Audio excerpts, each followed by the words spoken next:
Beautiful day.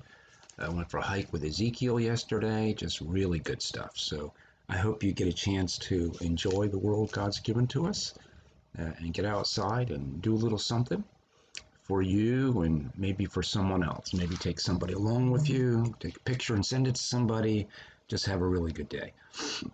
We are in Hebrews chapter 10, and last week we talked about how our worship experiences are intended to be gathered together for a heavenly worship experience. What we do here on earth is merely a shadow, but we who are believers have more substance to what we do, because what we do is collected and gathered for heavenly service. And that's Hebrews chapter 10, verse 1. And I'm going to read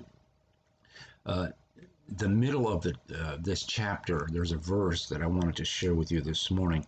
And so I'm going to start with verse 5 and read for just a little bit and have a thought to share with you. He's shared with us that the sacrifices of the Old Testament were ineffective because they could only cleanse the external behavior of the people who were making the sacrifices. It could not cleanse the intention of it. Wasn't thorough, it wasn't exhaustive, it wasn't complete, and that made it ineffective, and it made it necessary for there to be a fulfillment of the intention of the Old Testament law and the Old Testament sacrificial system.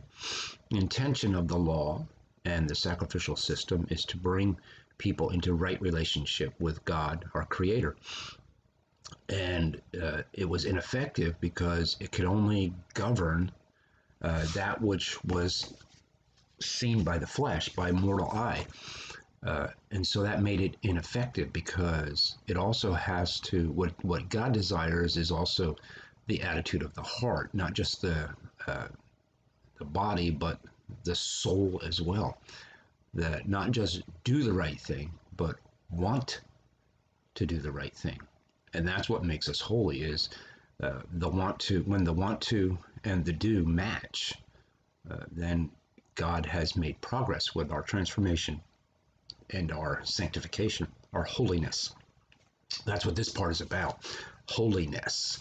And there's a great thought here. So therefore in verse 5 is because Jesus is the fulfillment of the intention of the law and the sacrificial system, because Jesus fulfills and is actually able to transform both behavior and heart.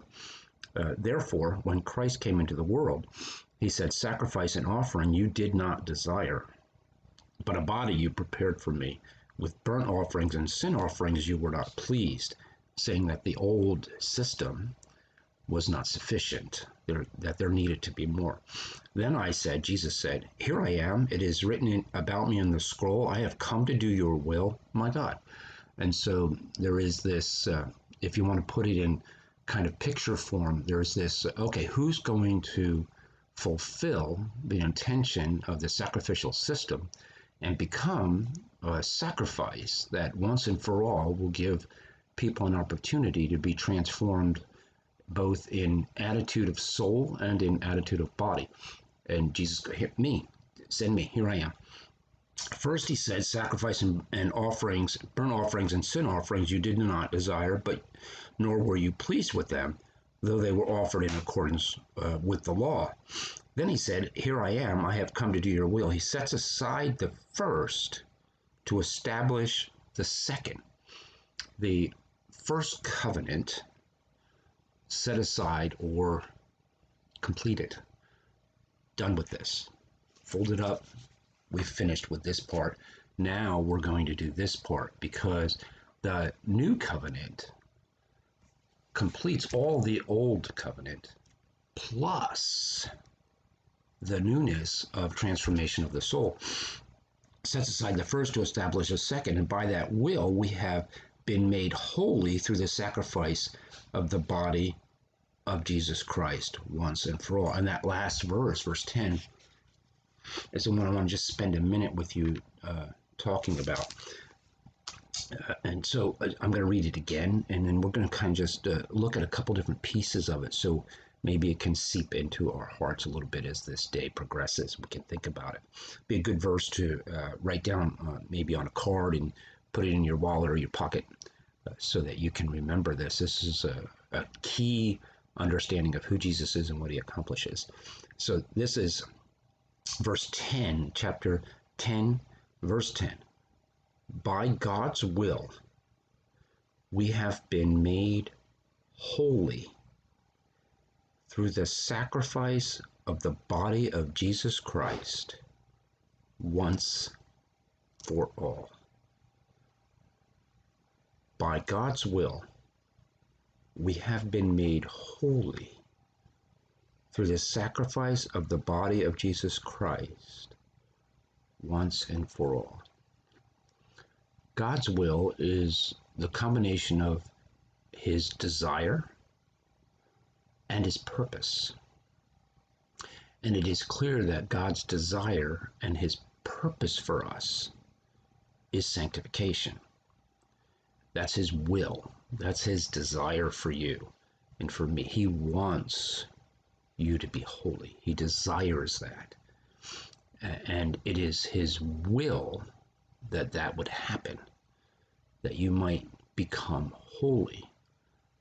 Because in that holiness, there is relationship. There is connection that people who are not on this journey, they don't have this connection with God. Even if they think they do, they don't have the same connection. We're not on the same journey. We're on a different journey.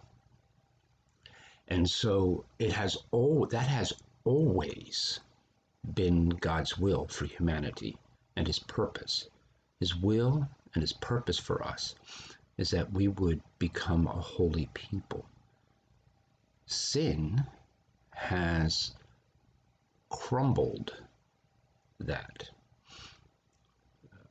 And I think I shared with you last week my grandson's understanding of if God knew this was going to happen, why did he do it?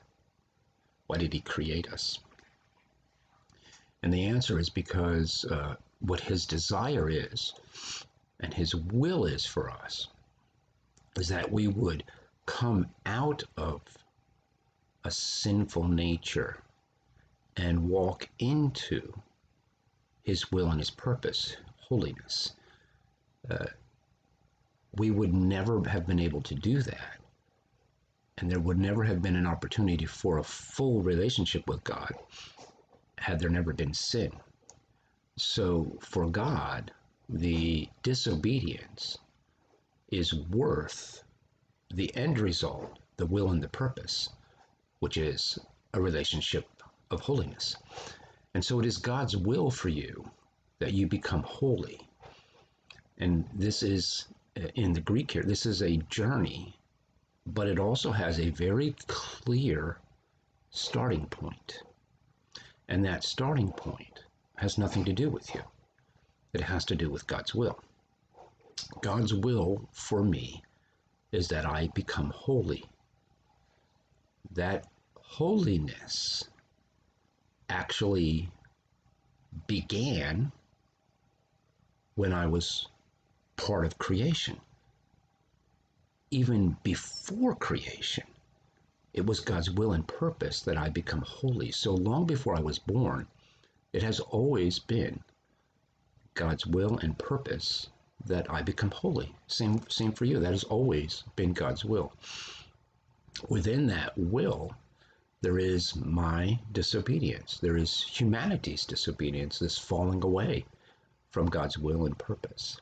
But that doesn't mean that God ceased working to accomplish his will. He kept at it.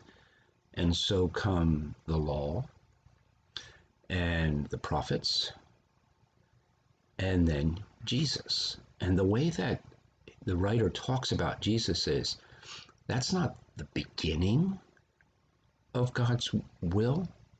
It is the end. It just boggles my mind.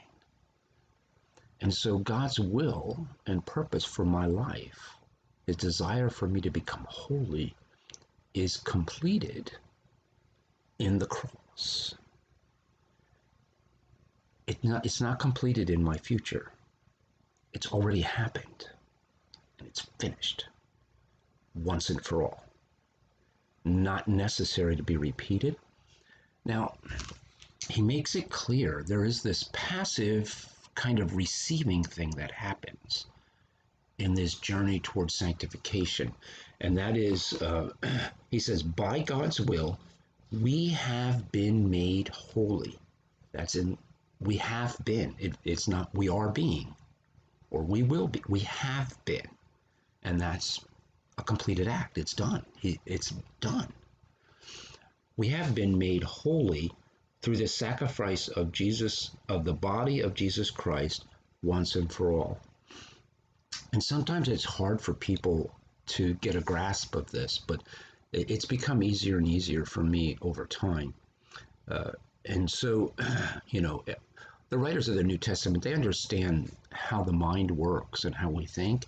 Well, if God accomplished his will for my life when Jesus died upon the cross, then I guess it doesn't really matter what I do. And that is, that thought is a revelation of the sin in your life. Of course it matters what you do.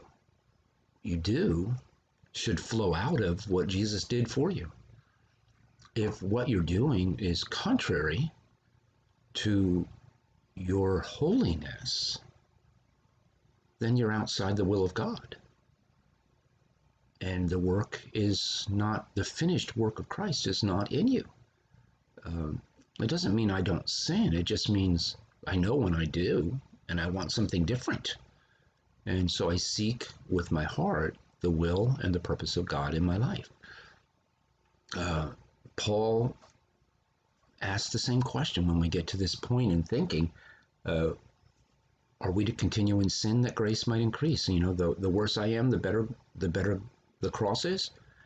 Well, yeah, absolutely, that's true. But that doesn't mean that you and I, that we're deliberately worse, or that we're so spiritually lazy that we allow ourselves to be unintentionally worse. No, we discipline our bodies, the New Testament writers say, so that the Spirit can do its work. We don't allow the flesh to rule the Spirit. The Spirit rules the flesh. We are controlled by the Spirit, not by the flesh. And so when and if anyone ever says what about their behaviors or their attitudes of their heart, well, God will forgive me. Well, I mean, be careful because you don't want to be intentional about this. You really don't even want to be accidental about your behaviors and your attitudes. You want to ask God to reveal to you what needs to be changed so that you can maintain your steps on the narrow path towards sanctification. And so to me, as I look at this, I'm like, wow, once and for all, never to be repeated. And that phrase, once and for all, is said several times in this chapter, just to make it clear. It doesn't need to happen again, not in your life nor in mine. And Jesus has paid the sufficient price for the sins of all of humanity.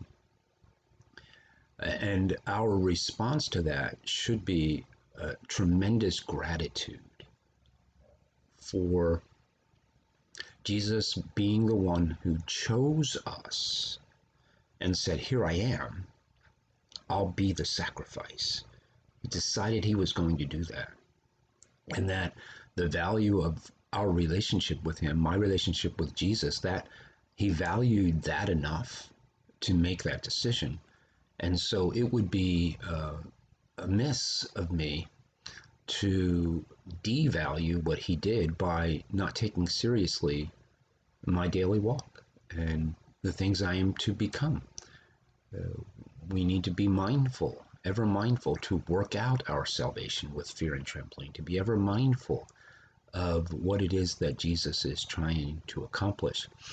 And so in closing, I just want to give you a word of encouragement and something to think about. In church, we've been working on this very thing. Well, we haven't kind of brought it all out together yet, but it's unfolding and it will continue to unfold for a while. And we started talking about Jesus's discipleship path with people. We're calling it 12-3-1.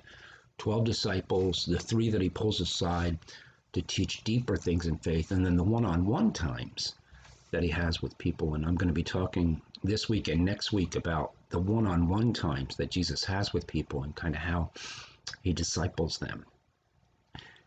And one of the things that I've learned is, and am learning and am teaching to everyone, is this pathway towards sanctification is probably not something you want to do by yourself. I don't even know if you can really do it by yourself. I think part of being a Christian is being in fellowship. And when we think fellowship dinners, like we're going to go eat together. And that's just a piece of it. The real substance of fellowship is to help us through this sanctification process.